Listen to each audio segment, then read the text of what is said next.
అరదమందు దశాన నుండు ఆకాశమున నేగనప్పుడు తనను గూర్చి వెదకు విభునకు తన జాడలు తెలియుట కొరకు సీత తనదు నగలను దీసే చిరుకొంగున దాచి కట్టెను ఋష్యమూక గిరిని గాంచెను ఏడ్చుచున్న మూట వదలను దశకంఠుడు లంక చేరెను ధరణి జాత నచట నుంచెను రామాయణము హిమనగా నందన వినుము మంగళకరము రమ్యలీలామయము రాముని కథ దివ్యగానము రామాయణము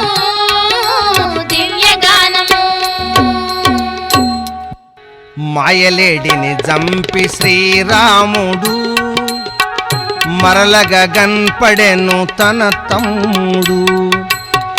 చిన్నబోయిన ముఖము గలవాని చింతనందుచువచ్చు సౌమిత్రిని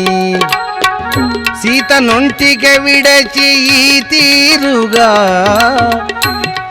చేరవచ్చితివేమి నన్ను చేరగా ఏ అపాయము గూర్తు రోదనుజులు ఈ యదనున పంచి దుర్మార్గులు అన్న మాటల బాష్పముల రాల్చెను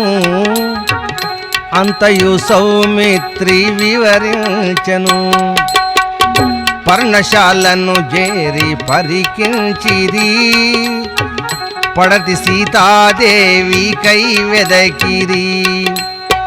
తరుల పొంతను గిరుల దరులందున పరమ పావన గౌతమి తటమున ఎందుగానక చింతగొని రాముడు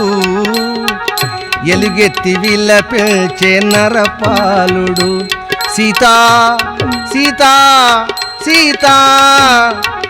సీత సీతాయనుచు శ్రీరాముడు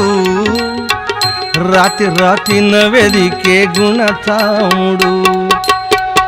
దండక వనమందు గాలించిరి